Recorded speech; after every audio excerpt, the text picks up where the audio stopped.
Good afternoon, everyone. Thank you for giving me the chance to present a very interesting case of mine and my boss a few, 2 months ago.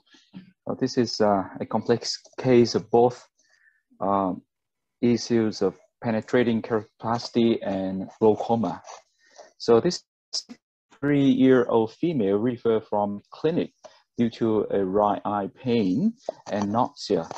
So 3 weeks before her admission, she had a history of penetrating keratoplasty due to the progressing keratoconus. And from the day one post-op, she presented with high pressure with shallow AC, and she did not respond to yak capsulotomy and the peripheral iridotomy because the previous consultant thought of this could be an aqueous direction, and she was given brimonidine, timoptol, right eye, and Diamox 250 mg 2 times a day with Closic and Pratford, but she was not responsive to any of the treatment. And she has a history of IOL change, in which the lens was put in the sulcus, and she also had the amniotic membrane transplant and the stem cell graft transplant before. So on examination, her right eye had the hand movement vision, and the pressure in the ED was 30. Her graft was clear with flat peripheral but deep central anterior chamber and no leak, and with some trace cell. She had some amount of iris and a corneal touch with round pupil, center IOL, very hazy fundus field, and in the left side, she was wearing a hard contact lens for keratoconus treatment at that point of time. And this is the anterior segment OCT of her eye. On the admission day, you can see this is the clear graph. This is the anterior segment OCT with very shallow in peripheral and quite deep in the central AC with a different dimension, horizontal and rotation and vertical. So we decided to perform an emergent bevel tube implant with the tip in the sulcus, and we did the goniosyncytiasis and reformed the AC. During the surgery, we realized that the iris was very floppy and sticky with some touching, then causing angle closure. And when we tried to insert the tip in the sulcus, we faced with loss of resistance, and then we later on realized that that was due to the retained lens material in the sulcus, which can be called sommering. For day one post-op, the pressure was fluctuating from 18 to 24 at 8 a.m. and then 17 to 21 at 9 a.m. with the vision hand movement at 30 centimeter. The wound closed anterior drainage of the tube, clear graft without much PEE. The peripheral AC became deeper, mostly formed well apart the superior nasal part. The IOL in the sulcus was well centered, and we found the vitreous to the tip via the yak capsulotomy, but the tip is not occlusive, and we can see the sommering ring. The retina is flat and no choroidal detachment. For the second day after the surgery, the pressure still high, 25 to 30 at 8 a.m. and 24 to 26 around 1 p.m. with the vision still hand movement 30 centimeter. And on the second day, we can see clearer the vitreous plug noted around the tip via the capsulotomy and a remarkable amount of vitreous in the AC. We add close-up and alpha GAN, and we discuss with the VR team. This is the third day after the surgery, the pressure 23 to 25 in the morning. And this is the fourth day after the surgery, pressure a bit down, 15 to 17. And you can see here, this is the submarine ring, the retained lens material in the sulcus, which cause the resistance to our tube insertion. And this is the pre-op AS-OCT. This is the post-op AS-OCT. You can see both central and peripheral AC became deeper after our AC reform and goniosyncytialysis.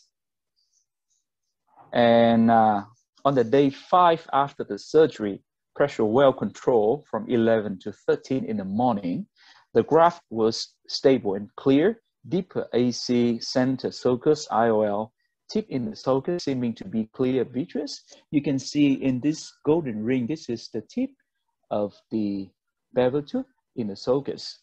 And then she was discharged. And 4 weeks ago, a vitrectomy was performed to clear the vitreous and unblock the tube.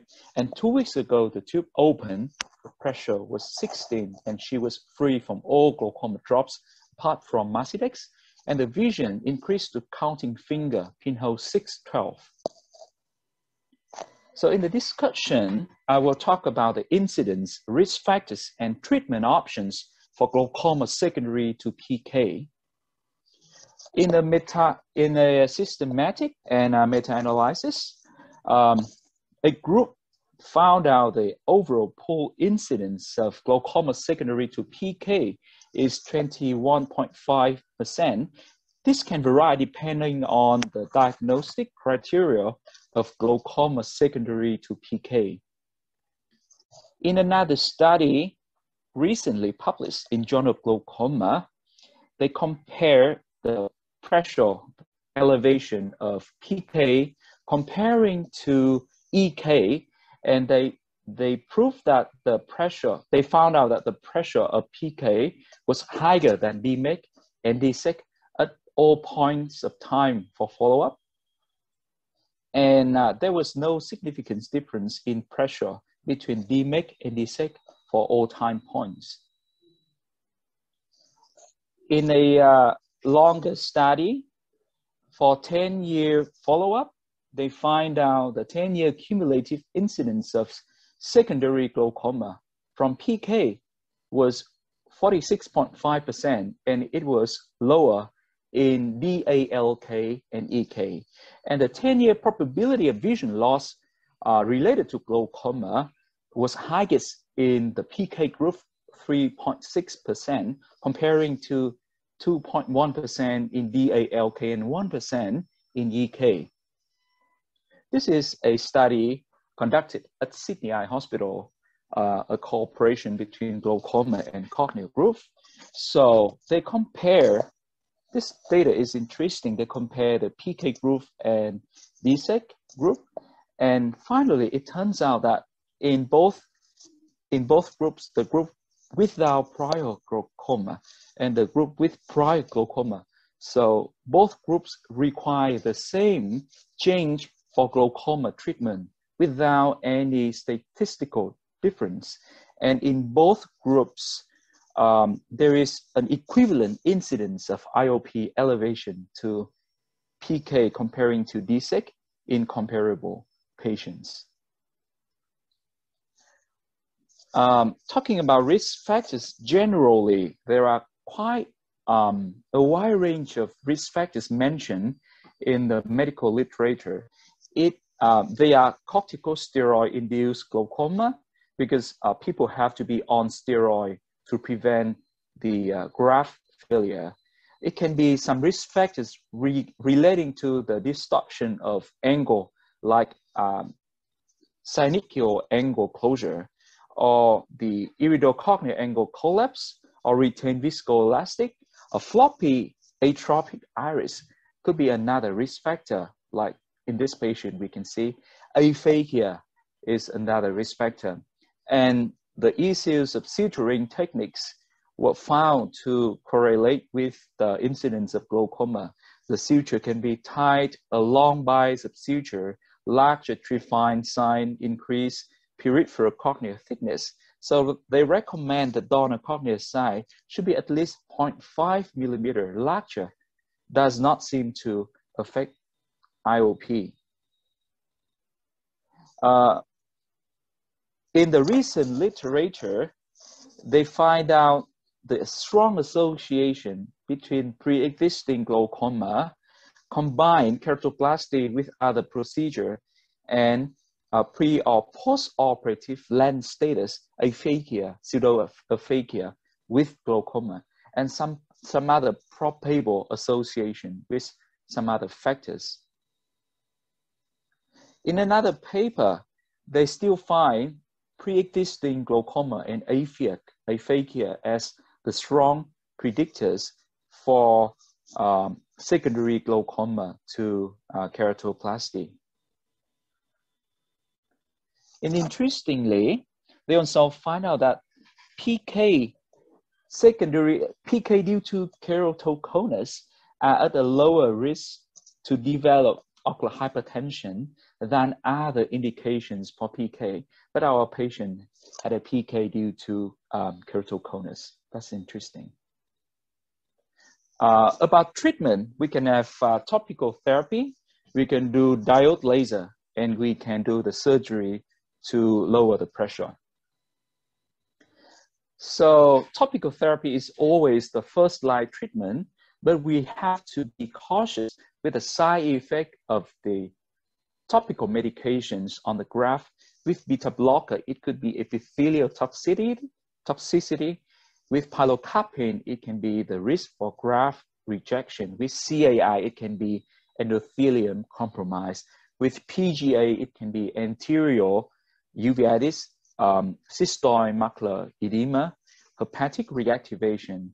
And with alpha agonists like alpha-GAN, it can cause some ocular surface dizzy and allergic reaction. So we have to be careful with our topical medication on people with graft. For surgery, because this patient had a babatube, so I want to present some data, interesting data relating to a 10-year follow-up of the Glocal drainage device to PK patient. So overall, the pressure down pre-op from 34 to 12 finally, and the number of medication decreased from 3.4 to 1 after 10 years of follow-up. The glaucoma drainage device successfully controlled glaucoma in 88, 85, 80, 75, 78, and 75, and 70% of all eyes at different points of time. And finally, at the last follow-up, 68% show glaucoma success with glaucoma drainage device.